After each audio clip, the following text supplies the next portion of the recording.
ಚಾಮರಾಜನಗರದಲ್ಲಿ ಕಾಂಗ್ರೆಸ್ ವಿರುದ್ಧ ಬಿಜೆಪಿ ಪ್ರತಿಭಟನೆ. ಕಾಂಗ್ರೆಸ್ ಮೊಟ್ಟೆ ಹೊಡೆಯುವ ಸಂಸ್ಕೃತಿಯನ್ನ ಬಿಡಬೇಕು. ಸಿಎಸ್ ನಿರಂಜನ್ ಕುಮಾರ್.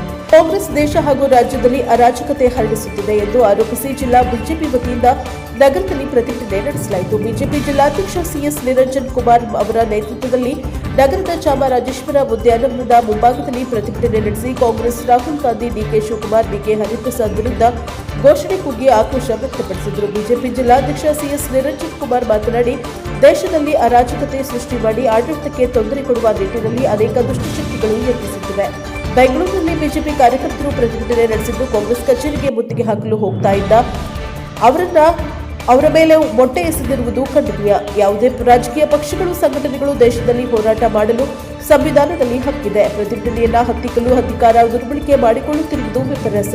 ಇದನ್ನು ನೋಡಿ ಬಿಜೆಪಿ ಸುಮ್ಮನೆ ಕೂರುವುದಿಲ್ಲ ಎಂದು ಕಾಂಗ್ರೆಸ್ಗೆ ಎಚ್ಚರಿಕೆಯನ್ನ ನೀಡಿದರು. ಕಾಂಗ್ರೆಸ್ ನಾಯಕರ ಮೇಲೆ ಸಾರ್ವಜನಿಕರು ಮೊಟ್ಟೆ ಎಸೆಯಲು ಶುರು ಮಾಡಿದರೆ ನೀವು ಏನು ಮಾಡಲು ಸಾಧ್ಯ ಎಂದು ಪ್ರಶ್ನಿಸಿದ ಅವರು, ನಿಮ್ಮ ಅಧಿಕಾರವನ್ನು ದುರುಪಯೋಗಪಡಿಸಿಕೊಂಡು ವಿರೋಧ ಪಕ್ಷದವರ ಮೇಲೆ ದೌರ್ಜನ್ಯ ಮಾಡುವುದು ಸರಿಯಲ್ಲ. ಮೊಟ್ಟೆ ಹೊಡೆಯುವ ಸಂಸ್ಕೃತಿಯನ್ನ ಕಾಂಗ್ರೆಸ್ನವರು ಕೂಡಲೇ ಬಿಡಬೇಕು. ದೇಶಕ್ಕೆ ಮಾರಕವಾಗಿ ಬಂದಿರುವುದು ಕಾಂಗ್ರೆಸ್ ಜನತಾ ಪಾರ್ಟಿಯಾಗಿದ್ದು, ದೇಶದಿಂದ ಆ ಪಕ್ಷವನ್ನ ಆಚೆ ಹಾಕಬೇಕಿದೆ ಎಂದರು. ಬಿಜೆಪಿ ರಾಜ್ಯ ಉಪಾಧ್ಯಕ್ಷ ಎನ್ ಮಹೇಶ್ ಮಾತನಾಡಿ, ಕಾಂಗ್ರೆಸ್ ಸರ್ಕಾರದ ಅವಧಿಯಲ್ಲಿ ಪ್ರತಿ ವರ್ಷವೂ ನೀಟ್ ಪ್ರಶ್ನೆ ಪತ್ರಿಕೆ ಸೋರಿಕೆಯಾಗಿದೆ. ಮೊನ್ನೆ ನಡೆದ ನೀಟ್ ಪರೀಕ್ಷೆಯಲ್ಲಿ ಪ್ರಶ್ನೆ ಪತ್ರಿಕೆ ಸೋರಿಕೆಯಾಗಿದೆ ಎಂದು ಗೊತ್ತಾದ ತಕ್ಷಣ ಪ್ರಧಾನಿ ನರೇಂದ್ರ ಮೋದಿ ಅವರು ಸರ್ಕಾರ ತೀವ್ರವಾದ ಕಾರ್ಯಾಚರಣೆ ಮಾಡಿದೆ. ಇದರ ಹಿಂದೆ ಯಾವ ಶಕ್ತಿಗಳಿವೆ, ಯಾವ ಕೋಚಿಂಗ್ ಸೆಂಟರ್ನಲ್ಲಿ ಕುತಂತ್ರ ನಡೆದಿದೆ, ಅವರನ್ನೆಲ್ಲ ಒಂದು ಕಡೆಯಿಂದ ರೌಂಡ್ ಅಪ್ ಮಾಡಿ 10 ರಿಂದ 15 ಜನರನ್ನ ಬಂಧಿಸಿ ಜೈಲಿಗೆ ಕಳಿಸಿದ್ರು. ಕಾಂಗ್ರೆಸ್ ಮತ್ತು ಎಡಪಂಥೀಯ ಧೋರಣೆ ಇರುವ ಸಂಘಟನೆಗಳ ಜೊತೆ ಕಾಂಗ್ರೆಸ್ ಜನತಾ ಪಾರ್ಟಿ ಜೊತೆ ಪ್ರತಿಭಟನೆ ಮಾಡುವ ಹೆಸರಿನಲ್ಲಿ ದೇಶದಲ್ಲಿ ಅರಾಜಕತೆ ಸೃಷ್ಟಿ ಮಾಡುವ ಕೆಲಸ ನಡೆಯುತ್ತಿದೆ. ಅದನ್ನು ಪ್ರತಿಭಟಿಸುವ ಕಾರ್ಯವನ್ನ ಬಿಜೆಪಿ ಮಾಡುತ್ತಿದೆ. ನರೇಂದ್ರ ಮೋದಿಯವರು ದೇಶದಲ್ಲಿ 12 ವರ್ಷಗಳಿಂದ ಯಾವುದೇ ಭ್ರಷ್ಟಾಚಾರ ಇಲ್ಲದೆ ಅಭಿವೃದ್ಧಿಪರ ಆಡಳಿತ ನಡೆಸುತ್ತಿದ್ದಾರೆ. ಇದನ್ನು ಸಹಿಸಿಕೊಳ್ಳದೆ ಕಾಂಗ್ರೆಸ್ ದೇಶ ರಾಜ್ಯದಲ್ಲಿ ಅರಾಜಕತೆ ಸೃಷ್ಟಿಸುವ ಷಡ್ಯಂತ್ರ ಮಾಡುತ್ತಿದೆ ಎಂದು ಆರೋಪಿಸಿದರು. ಕೇಂದ್ರ ಪರಿಹಾರ ಸಮಿತಿ ಮಾಜಿ ಅಧ್ಯಕ್ಷ ಎಂ ರಾಮಚಂದ್ರ ಮಾತನಾಡಿ, ಅಮೆರಿಕದಲ್ಲಿ ವ್ಯಾಸಂಗಕ್ಕೆ ಹೋಗಿದ್ದಂತಹ ಜಿರ್ಲೆ ಪಾರ್ಟಿ ಸಂಸ್ಥಾಪಕರು ಅಮೆರಿಕದಿಂದ ಬಂದು ನೀಟ್ ಹಗರಣವನ್ನು ದೇಶವ್ಯಾಪಿ ಹಬ್ಬಿಸುವ ಕೆಲಸ ಮಾಡಿದ್ರು. ಶಾಂತಿಯುತ ಪ್ರತಿಭಟನೆ ಮಾಡುವುದು ಎಲ್ಲರ ಹಕ್ಕು. ಆದರೆ ದೆಹಲಿಯ ಜಂತರ್ ಮಂತರ್ ಪ್ರತಿಭಟನೆ ನೋಡಿದ್ರೆ ಗುಂಡಾ ಸಂಸ್ಕೃತಿ. ಲೋಕಸಭೆಗೆ ನುಗ್ಗುವ ಹೋರಾಟ ಮಾಡಿದ್ರು. ಲೋಕಸಭೆಗೆ ನುಗ್ಗುವಂತದ್ದು ಏನಿತ್ತು, ದೇಶದ ಒಂದು ಪ್ರತಿಷ್ಠಿತ ಸಂಸ್ಥೆಯ ಮೇಲೆ ದಾಳಿ ಮಾಡುವ ಕೆಲಸ ಮಾಡಿದ್ದಾರೆ ಎಂದು ಆರೋಪಿಸಿದರು. ಪ್ರತಿಭಟನೆಯಲ್ಲಿ ಒಬಿಸಿ ಮೋರ್ಚಾ ರಾಜ್ಯ ಕಾರ್ಯಕಾರಿಣಿ ಸದಸ್ಯ ನೂರುಂದು ಶೆಟ್ಟಿ, ಬಿಜೆಪಿ ಜಿಲ್ಲಾ ಪ್ರಧಾನ ಕಾರ್ಯದರ್ಶಿಗಳಾದ ವೃಷಭೇಂದ್ರಪ್ಪ, ಮೂಡ್ನಾಕುಡು ಪ್ರಕಾಶ್, ಹೊನ್ನೂರು ಮಹದೇವಸ್ವಾಮಿ, ಜಿಲ್ಲಾ ವಕ್ತಾರ ಮನೀಶ್ ಪಟೇಲ್, ಯುವ ಮೋರ್ಚಾದ ಜಿಲ್ಲಾಧ್ಯಕ್ಷ ಸೂರ್ಯ ಬಾಲರಾಜು, ಎಸ್ಟಿ ಮೋರ್ಚಾ ಜಿಲ್ಲಾಧ್ಯಕ್ಷ ಚಂದ್ರಶೇಖರ್, ಉಪಾಧ್ಯಕ್ಷ ಬುಲೆಟ್ ಚಂದ್ರು, ಟೌನ್ ಅಧ್ಯಕ್ಷ ಶಿವರಾಜ್, ಮುಖಂಡರಾದ ಮಂಜು ಕೊಡಿ ಉಗುನೆ, ಎಸ್ಟಿ ಮೋರ್ಚಾ ರಾಜ್ಯ ಕಾರ್ಯಕಾರಿಣಿ ಸದಸ್ಯ ಶಂಕರ ನಾಯಕ, ಚೂಡಾ ಮಾಜಿ ಅಧ್ಯಕ್ಷ ಕುಳುಗಣ ಶಾಂತಮೂರ್ತಿ, ಜಿಲ್ಲಾ ಉಪಾಧ್ಯಕ್ಷರಾದ ಟಗರ್ಪುರ ರೇವಣ್ಣ, ನಟರಾಜೇಗೌಡರು, ಜಿಲ್ಲಾ ಕಾರ್ಯದರ್ಶಿಗಳಾದ ರವೀಶ್ ಸುಂದರ್ರಾಜ್, ಯಳಂದೂರು ಪಿ ಮಹೇಶ್, ಕೆರೆಹಳ್ಳಿ ಮಹದೇವಸ್ವಾಮಿ, ಗುಂಡ್ಲುಪೇಟೆ ಮಂಡಲಾಧ್ಯಕ್ಷ ಮಹದೇವ ಪ್ರಸಾದ್ ಅವರು, ಕೊಳ್ಳೇಗಾಲ ಗ್ರಾಮ ಪಂಚಾಯಿತಿ ಮಂಡಲಾಧ್ಯಕ್ಷ ಕೆಎನ್ ನಾಗೇಶ್, ಕೊಳ್ಳೇಗಾಲ ನಗರ ಮಂಡಲಾಧ್ಯಕ್ಷ ಬೂದಿ ತಿಪ್ಪು ಶಿವಕುಮಾರ್, ಹನೂರು ಮಂಡಲಾಧ್ಯಕ್ಷ ವೃಷಭೇಂದ್ರ ಸ್ವಾಮಿ, ಜಿಲ್ಲಾ ಮೋರ್ಚಾಗಳ ಅಧ್ಯಕ್ಷರಾದ ಕಮಲಮ್ಮ, ಚಂದ್ರಶೇಖರ್, ನವೀನ್ ಮೌರ್ಯ, ಮೋರ್ಚಾ ಜಿಲ್ಲಾ ಪ್ರಧಾನ ಕಾರ್ಯದರ್ಶಿಗಳಾದ ಶಿವಣ್ಣ, ರಾಮಸಮುದ್ರ, ಗುರುಪ್ರಸಾದ್, ಗೋಪಾಲಕೃಷ್ಣ, ವೀರೇಂದ್ರ, ಮಂಜುನಾಥ, ಜಿಲ್ಲಾ ಕಾರ್ಯಾಲಯ ಕಾರ್ಯದರ್ಶಿ ರಂಗಸ್ವಾಮಿ, ಹಿರಿಯ ಮುಖಂಡರುಗಳಾದ ಗಣೇಶ್ ದೀಕ್ಷಿತ್, ಬಂಗಾರ ನಾಯಕ, ಐಟಿ ವಿಭಾಗದ ಪ್ರಕಾಶ್, ಮಂಜು ಮಂಡಲ, ಪ್ರಧಾನ ಕಾರ್ಯದರ್ಶಿಗಳಾದ ಕೂಸಣ್ಣ, ಭಾಸ್ಕರ್, ಸಾಹಿತಿ ಕೊಡೆ ಉಗುನೆ ಮಂಜು, ಮಂಡಲ ಮಹಿಳಾ ಮೋರ್ಚಾ ಅಧ್ಯಕ್ಷ ಉಷಾ, ಬಿಎಲ್ಎ 1 ಲೋಕೇಶ್ ಜತ್ತಿ, ವೇಣುಗೋಪಾಲ್, ಮಾಜಿ ನಗರಸಭಾ ಸದಸ್ಯರಾದ ಶಿವಣ್ಣ ಹಾಗೂ ಪಕ್ಷದ ಪದಾಧಿಕಾರಿಗಳು, ಕಾರ್ಯಕರ್ತರು ಭಾಗವಹಿಸಿದರು. Bureau report Homma Nanjundanayaka, NK TV4 Chamarajanagar. Shrimati Priyanka Vadra ಅವ್ರದ್ದು ಒಂದು ವಿಡಿಯೋ ಇದೆ ನೋಡಿ. 2023ರಲ್ಲಿ ರಾಜಸ್ಥಾನದ ಚುನಾವಣಾ ಸಂದರ್ಭದಲ್ಲಿ ರಾಜಸ್ಥಾನದಲ್ಲಿ ಪೇಪರ್ ಲೀಕ್ ಆಗಿತ್ತು.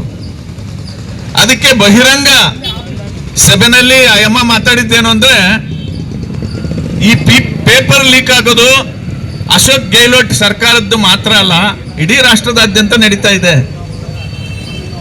ಅಂತ ಹೇಳಿದ್ದಾರೆ. ಎಲ್ಲೆಲ್ಲಿ ನಿನ್ನೆ ನಾನು ಸುಮಾರು ಜನ ಡಾಕ್ಟರ್ಸ್ ಜೊತೆ ನಾನು ಮಾತಾಡಿದೆ, ಎಲ್ಲೆಲ್ಲಿ ಮನುಷ್ಯನ ಕೈವಾಡ ಇದೆ ಅಲ್ಲೆಲ್ಲ ಈ ರೀತಿಯ ಅಚಾತುರ್ಯಗಳು ನಡೆಯುತ್ತೆ. UPA ಸರ್ಕಾರದ ಅವಧಿನಲ್ಲಿ, ಕಾಂಗ್ರೆಸ್ ಸರ್ಕಾರದ ಅವಧಿನಲ್ಲಿ ಪ್ರತಿ ವರ್ಷ ನಡೆದಿದೆ. ಈಗ ಮೊನ್ನೆ ನಡೆದಂತ ನೀಟಲ್ಲಿ ಪೇಪರ್ ಲೀಕ್ ಆಗಿದೆ ಅಂತ ಗೊತ್ತಾದ ತಕ್ಷಣ ನರೇಂದ್ರ ಮೋದಿ ಅವರ ಸರ್ಕಾರ ಎಷ್ಟು ತೀವ್ರವಾದಂತ ಕಾರ್ಯಾಚರಣೆ ಮಾಡ್ತು ಅಂದ್ರೆ, ಇದರಿಂದ ಯಾವ ಶಕ್ತಿಗಳಿದೆ, ಯಾವ್ಯಾವ ಕೋಚಿಂಗ್ ಸೆಂಟರ್ನಲ್ಲಿ ಈ ಕುತಂತ್ರ ನಡೆದಿದೆ ಅವರನ್ನೆಲ್ಲ ಒಂದು ಕಡೆಯಿಂದ ರೌಂಡ್ ಆಫ್ ಮಾಡಿ 10-15 ಜನರನ್ನ ಅರೆಸ್ಟ್ ಮಾಡಿ ಜೈಲ್ಗೆ ಹಾಕಿದ್ದಾರೆ. ಶಿಷ್ಯ ಡಿ.ಕೆ. ಶಿವಕುಮಾರ್ಗೆ ಹಳೆ ಚಾಳಿ ಮುಂದುವರೆಸಿದ ಕೊತ್ವಾಲ್ ಶಿಷ್ಯ ಡಿ.ಕೆ. ಶಿವಕುಮಾರ್ಗೆ ರೌಡಿ ಸಂಸ್ಕೃತಿ ತೋರಿಸುತ್ತಿರುವ ಮರಿ ಖರ್ಗೆಗೆ ರೌಡಿ ಸಂಸ್ಕೃತಿ ತೋರಿಸುತ್ತಿರುವ ಮರಿ ಖರ್ಗೆಗೆ ಶಾಸಕರು ಸಂಸದರ ಮೇಲೆ ಮೊಟ್ಟೆ ಹಾಯಿಸಿದ ಕಿಡಿಕೇಡಿಗಳಿಗೆ ಶಾಸಕರು ಸಂಸದರ ಮೇಲೆ ಮೊಟ್ಟೆ ಹಾಯಿಸಿದ ಕಿಡಿಕೇಡಿಗಳಿಗೆ ಪೊಲೀಸರ ಮೇಲೆ ಹಲ್ಲೆ ನಡೆಸಿದ ಗೋಮುಖ ವ್ಯಾಘ್ರಗಳಿಗೆ ಪೊಲೀಸರ ಮೇಲೆ ಹಲ್ಲೆ ನಡೆಸಿದ ಕಿಡಿಗೇಡಿ ವಿದ್ಯಾರ್ಥಿಗಳಿಗೆ ವಿದ್ಯಾರ್ಥಿಗಳ ಮುಖವಾಡ ಹಾಕಿಕೊಂಡು ರೌಡಿತ ಮಾಡುತ್ತಿರುವ ಕಿಡಿಗೇಡಿಗಳಿಗೆ ದೇಶದಲ್ಲಿ ಅಜಾಗರೂಕತೆ ಸೃಷ್ಟಿಸುತ್ತಿರುವ ಕಾಂಗ್ರೆಸ್ ಪಕ್ಷಕ್ಕೆ ಅಜಾಗರೂಕತೆಗೆ ಕಾರಣವಾಗುತ್ತಿರುವ ಮರಿ ಖರ್ಗೆಗೆ ಅರಾಜಕತೆ ನಮ್ಮ ರಾಜ್ಯಾಧ್ಯಕ್ಷರ ನೇತೃತ್ವದಲ್ಲಿ ಎಲ್ಲ ಜಿಲ್ಲಾ ಕೇಂದ್ರಗಳಲ್ಲಿ ಪ್ರತಿಭಟನೆ ನಡೀತಾ ಇದೆ. ಈಗಾಗಲೇ ನಿಮ್ಗೆಲ್ಲ ಗೊತ್ತಿರೋ ಹಾಗೆ ನಮ್ಮ ಅನೇಕ ಮುಖಂಡಗಳು ಈಗ ತಾನೇ ಮಾತಾಡಿದ ಹಾಗೆ ಅನೇಕ ವಿಧ್ವಂಸಕ ಕೃತ್ಯಗಳು ಇವತ್ತು ನಡೀತಿರುವಂಥದ್ದು ದೇಶದಲ್ಲಿ ಕಾಣ್ತಿದೆ. ಅಂದ್ರೆ ದೇಶದಲ್ಲಿ ಅರಾಜಕತೆಯನ್ನ ಸೃಷ್ಟಿ ಮಾಡಬೇಕು, ಈ ದೇಶದ ಶಾಂತಿಯನ್ನ ಭಂಗ ಮಾಡಬೇಕು, ಒಳ್ಳೆ ಆಡಳಿತವನ್ನ ಅದನ್ನ ಭಂಗ ಮಾಡಬೇಕು, ಡಿಸ್ಟರ್ಬ್ ಮಾಡಬೇಕು ಅಂತೇಳಿ ಅನೇಕ ದುಷ್ಟಶಕ್ತಿಗಳು ಇವತ್ತು ಆ ಪ್ರಯತ್ನವನ್ನ ಮಾಡ್ತಿರುವಂಥದ್ದು ಬಹಳ ಸ್ಪಷ್ಟವಾಗಿ ಕಾಣ್ತಿರುವಂಥದ್ದು. ಅದನ್ನ ನಿನ್ನೆ ನಮ್ಮ ರಾಜ್ಯದ ಅನೇಕ ಶಾಸಕರುಗಳು, ಭಾರತೀಯ ಜನತಾ ಪಾರ್ಟಿಯ ಮುಖಂಡರುಗಳು ಎಲ್ಲ ಸೇರಿ ಬೆಂಗಳೂರಲ್ಲಿ ಪ್ರತಿಭಟನೆ ಮಾಡುವಂತ ಸನ್ನಿವೇಶದಲ್ಲಿ ಕಾಂಗ್ರೆಸ್ ಕಚೇರಿಗೆ ಮುತ್ತಿಗೆ ಹಾಕುವಂತ ಒಂದು ಪ್ರಯತ್ನವನ್ನ ಮಾಡಿದ್ರು. ಕಾಂಗ್ರೆಸ್ ಕಚೇರಿಗೆ ಹೋಗುವಂತ ದಾರಿ ಮಧ್ಯದಲ್ಲಿ ಅವ್ರ ಮೇಲೆ ಮೊಟ್ಟೆ ಎಸೆಯುವಂತ ಒಂದು ಪ್ರಯೋಗ ಆಯಿತು. ಅದನ್ನ ಖಂಡಿಸಿ ಯಾವುದೇ ರಾಜಕೀಯ ಪಕ್ಷಗಳಾಗ್ಲಿ ಸಂಘಟನೆಗಳಾಗ್ಲಿ ಈ ದೇಶದಲ್ಲಿ ಪ್ರಜಾಪ್ರಭುತ್ವ ವ್ಯವಸ್ಥೆಯಲ್ಲಿ ಹೋರಾಟ ಮಾಡಲಿಕ್ಕೆ, ಪ್ರತಿಭಟನೆ ಮಾಡಲಿಕ್ಕೆ ಸಂವಿಧಾನದಲ್ಲಿ ಹಕ್ಕನ್ನ ಕೊಟ್ಟಿದ್ದಾರೆ. ಬಾಬಾ ಸಾಹೇಬರು ಬಹಳ ಸ್ಪಷ್ಟವಾಗಿ ಹೇಳಿರುವಂತದ್ದು, ನೀವು ಪ್ರತಿಭಟನೆಯನ್ನ ಹತ್ತಿಕ್ಕೋಕ್ಕೆ ನೀವು ನಿಮ್ಮ ಅಧಿಕಾರವನ್ನ ಉಪಯೋಗಿಸ್ಕೊಂಡು ವಿರೋಧ ಪಕ್ಷದವರ ಮೇಲೆ ಧಮಾವಣೆಯನ್ನ ಮಾಡುವಂತದ್ದನ್ನ ಮಾಡ್ತಾ ಇದ್ರೆ ಅದನ್ನ ನೋಡಿ ಭಾರತೀಯ ಜನತಾ ಪಾರ್ಟಿಯವರು ಸುಮ್ಮನೆ ಕೂರುವಂತದ್ದಲ್ಲ. ಇವತ್ತೇನು ನೀವು ಕಾಂಗ್ರೆಸ್ನವರು ಬೆಂಗಳೂರಲ್ಲಿ ಮೊಟ್ಟೆ ಎಸೆಯುವಂತ ಪ್ರಯತ್ನವನ್ನ ನೀವು ಮಾಡಿದಿರಿ, ಅದನ್ನ ಬೇರೆ ಬೇರೆ ಕಡೆ ನಿಮ್ಮೇಲೆ ಪ್ರಯೋಗ ಮಾಡಿದ್ರೆ ಹೇಗಿರ್ತದೆ ಅದು ಅಂತ.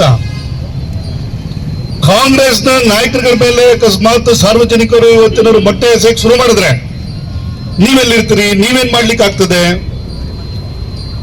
ನಿಮ್ಮ ಅಧಿಕಾರವನ್ನ ದುರುಪಯೋಗ ಪಡಿಸ್ಕೊಂಡು ವಿರೋಧ ಪಕ್ಷದವರ ಮೇಲೆ ಈ ತರ ದೌರ್ಜನ್ಯವನ್ನ ಮಾಡುವಂಥದ್ದು ಅದು ಸರಿಯಾದ್ದಲ್ಲ.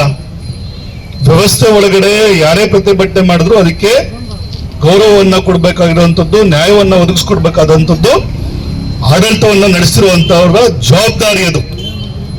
ಹಾಗಾಗಿ ಈ ಸಂಸ್ಕೃತಿ ಏನು ಮೊಟ್ಟೆ ಹೊಡೆಯುವಂತ ಸಂಸ್ಕೃತಿ ಇದೆ ಅದನ್ನ ಈ ಕೂಡಲೇ ನಿಲ್ಲಿಸಬೇಕು. ಅದನ್ನ ಬಿಜೆಪಿಯವ್ರ ಮೇಲೆ ಕಾಂಗ್ರೆಸ್ನವರು, ಕಾಂಗ್ರೆಸ್ನವ್ರ ಮೇಲೆ ಬಿಜೆಪಿಯವರು, ಬೇರೆ ಬೇರೆಯವ್ರ ಮೇಲೆ ಬೇರೆ ಬೇರೆಯವರು, ಈ ತರದ ಪ್ರಾಕ್ಟೀಸ್ ಆಗ್ಬಿಟ್ರೆ ಅದಕ್ಕೆ ಅರ್ಥ ಇದೆಯಾ?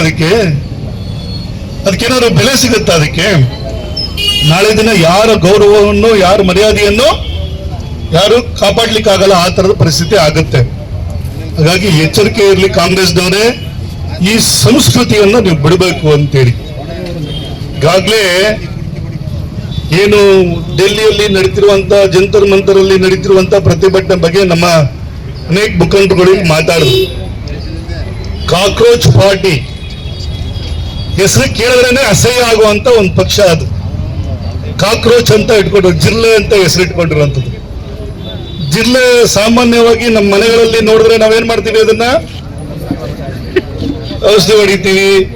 ಔಷಧಿ ಹೊಡೆದ್ರೆ ಸುತ್ತೋಗುತ್ತೆ. ಅದು ಇಲ್ಲ ಅಂತಂದ್ರೆ ಪೊರಕೆ ತಗೊಂಡು ಹೊಡೆದು ಅದನ್ನ ಆಚೆ ಹಾಕ್ತೀವಿ ನಾವು.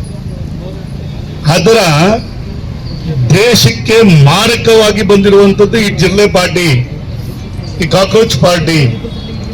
ಇದನ್ನ ನಾವು ಏನ್ ಮಾಡ್ಬೇಕಾಗಿದೆ ಇವತ್ತು? ಯಾವ ರೀತಿ ನಾವು ಮನೆಯಿಂದ ಆಚೆ ಹೊಡೆದು ಅದನ್ನ ಆಚೆ ಹಾಕ್ತೀವಿ, ಆತರ ಇಡೀ ದೇಶದಿಂದನೇ ಅದನ್ನ ಆಚೆ ಹಾಕ್ಬೇಕಾದಂತ ಅನಿವಾರ್ಯತೆ ಬಂದಿದೆ. ಏಕೆಂದ್ರೆ ಅವರ ತಮ್ಮೆಲ್ಲರಿಗೂ ಗೊತ್ತಿದೆ, ಇವತ್ತು ಈ ದೇಶದಲ್ಲಿ ನೀಟ್ ಹಗರಣ ಆಗಿ ಮತ್ತೊಮ್ಮೆ ಎಕ್ಸಾಮ್ ಆಗಿ ಅವರೆಲ್ಲರೂ ಕೂಡ ಉತ್ತಮವಾದಂತ ಅಂಕಗಳನ್ನು ಪಡೆದಿದ್ದೀವಿ. ಆ ನೀಟ್ ಹಗರಣ ಆಗಿ ಟೈಮ್ ಸಿಕ್ತು, ನಾವು ಓದಕ್ಕೆ ಇನ್ನೂ ಅವಕಾಶ ಸಿಕ್ಕಿ ನಾವು ಇನ್ನೂ ಹೆಚ್ಚಿನ ಅಂಕಗಳನ್ನ ಪಡೆದಿದೆ ಅನ್ನೋ ಮಾತನ್ನ ನಾವೆಲ್ಲ ಪತ್ರಿಕೆಗಳಲ್ಲಿ ನೋಡ್ತಾ ಇದ್ದೀವಿ. ಆದ್ರೂ ಕೂಡ ಇವತ್ತು ಅಮೆರಿಕದಲ್ಲಿ ವ್ಯಾಸಂಗಕ್ಕೆ ಹೋಗಿದ್ದಂತ ನಮ್ಮ ಜಿರಳೆ ಪಾರ್ಟಿಯ ಸಂಸ್ಥಾಪಕರು ಅಲ್ಲಿಂದ ಅಮೆರಿಕದಿಂದ ಬಂದು ಇವತ್ತು ನೀಟ್ ಹಗರಣವನ್ನ ದೇಶವ್ಯಾಪ್ತಿ ಹಬ್ಸಂತ ಕೆಲಸವನ್ನ ಮಾಡ್ತಾ ಇದ್ದಾರೆ.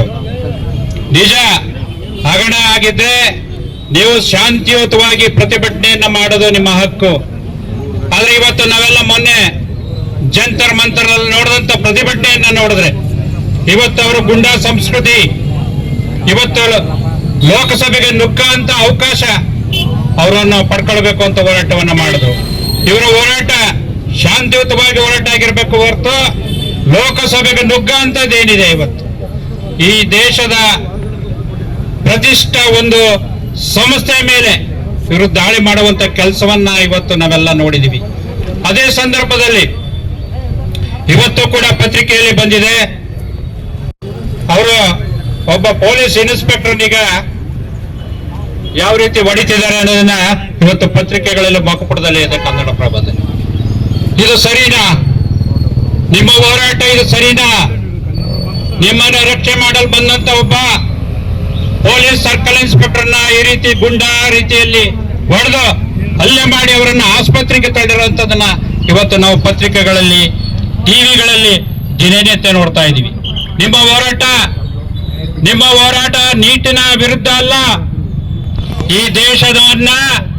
ಈ ದೇಶವನ್ನ ರಕ್ಷಣೆ ಮಾಡ್ತಕ್ಕಂಥ ನರೇಂದ್ರ ಮೋದಿ ಅವರ ವಿರುದ್ಧ ನಿಮ್ಮ ಹೋರಾಟ ಇದೆ.